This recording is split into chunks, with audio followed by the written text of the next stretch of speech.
Hello बच्चों, this is Priya Pathak, your science mentor, educator and दोस्त। कैसे हैं आप सभी लोग?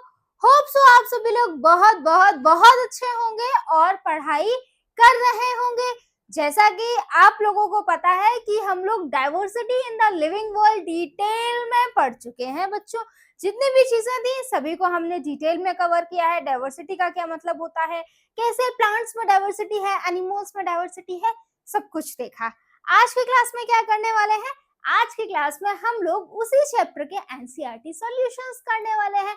मैं नहीं चाहती कहीं भी बच्चे लैग करें, कहीं पर उनके मार्क्स कम हो, तो मैं आप लोगों के लिए इस चैप्टर के भी एनसीईआरटी सॉल्यूशंस लेकर आ गई हूँ। अगर आपने चैप्टर नहीं समझा है, उसका वीडियो नहीं देखा है, तो प्लीज जाइएगा, पहले वो वीडियो देखिएगा, आपको तब क्वेश्चंस और अच्छे से समझ आएंगे।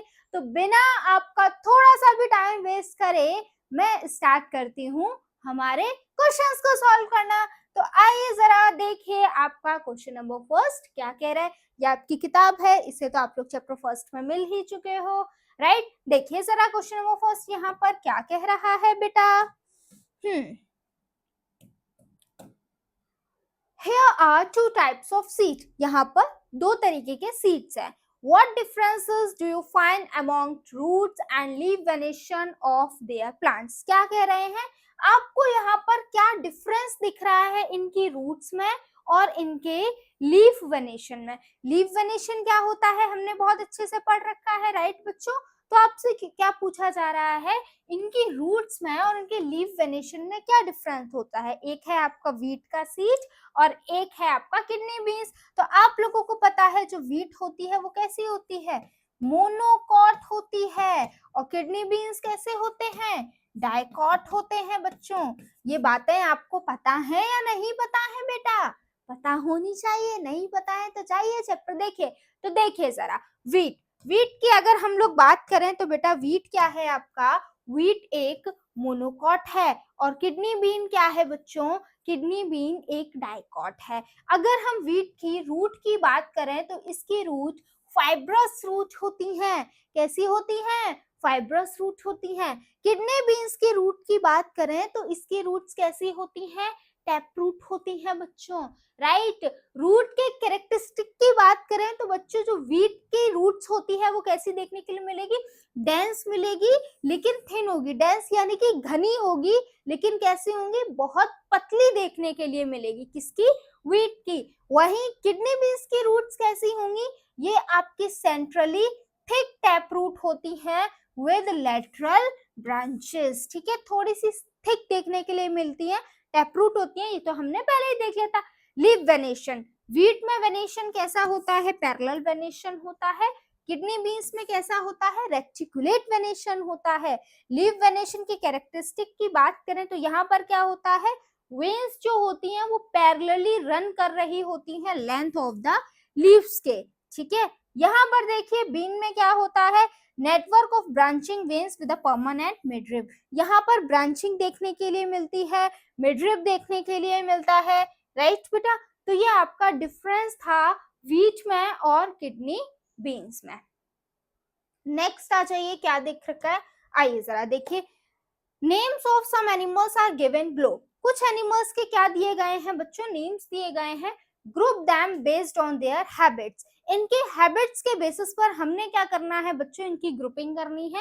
Right the names of aquatic animals in area mark A. जहां पर ए लिखा हुआ है वहां पर हमने एक्वाटिक एनिमल के नाम लिखने हैं, and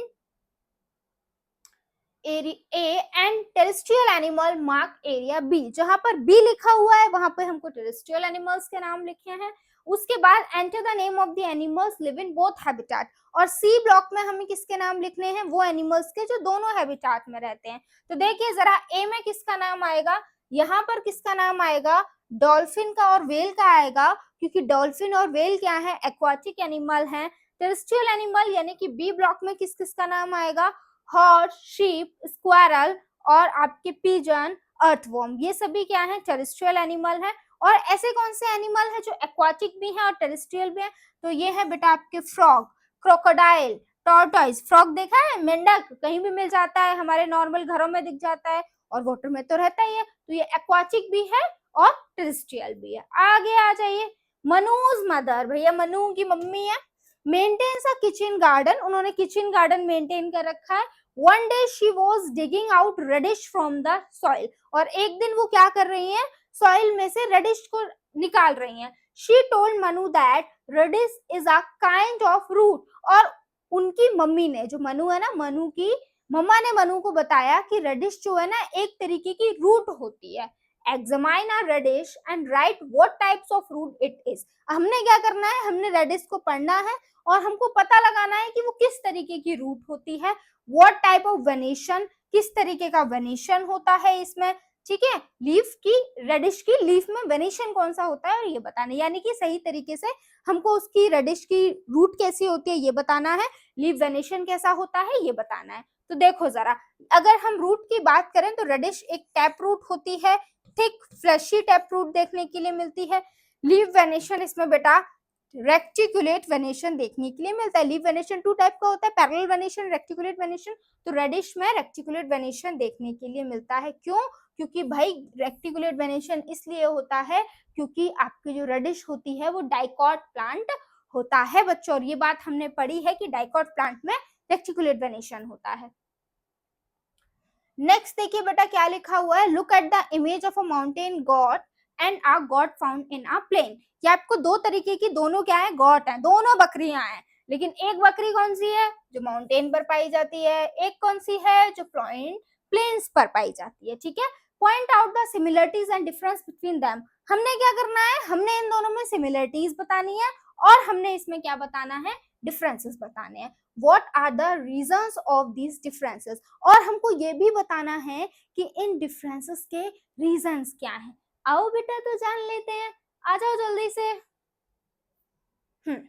similarities between mountain goat and a goat found in a place, पहले सिमिलरिटीज देख लेते हैं। Both goats are belong to the same family, दोनों ही बकरियां हैं तो दोनों ही एक ही फैमिली से बिलोंग करती हैं।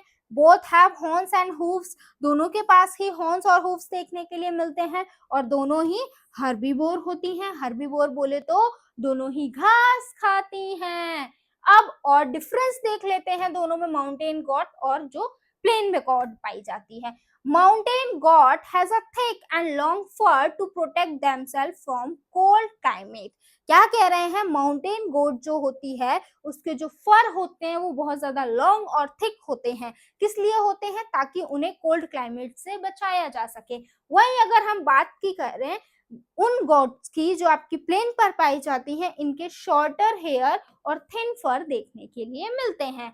यहाँ पे जो आपकी माउंटेन गोट होती हैं उनके शॉर्टर लेग्स होते हैं, वहीं आपके जो गॉट्स प्लेन पर फाउंड होती हैं उनके लॉन्गर आपके लेग्स होते हैं। Muscular body and specialised hoofs to climb mountain, mountain goat के पास क्या होती है, इनकी मस्कुलर बॉडी होती है, हूफ्स होते हैं ताकि वो इजीली माउंटेन पर क्लाइंब कर सके, चल सके, ठीक है। और वहीं गॉट जो आपकी वहां पर पाई जाती है प्लेन्स पर, वो कैसी होती है, इनकी लीन बॉडी होती है, फ्लैट सूप होते हैं ताकि वो प्लेन एरिया में इजीली मूव कर सके बेटा।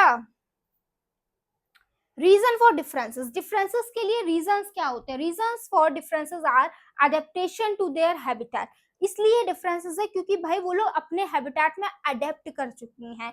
अगर बेटा आपकी माउंटेन गॉट के पास बड़े फर नहीं होंगे, हुफ्स वाले लेग्स नहीं होंगे, तो वो कैसे माउंटेन पर सरवाइव करेगी, इतने कोल्ड क्लाइमेट में वो कैसे रहेगी, ठीक है। Mountain goat need thick fur, warmth and short legs, better balance on the steeps, इसी वजह से वो शॉर्ट होती है ताकि वो स्टीप स्लोप्स पर इजीली बैलेंस कर सके, कोल्ड क्लाइमेट में सरवाइव कर सके।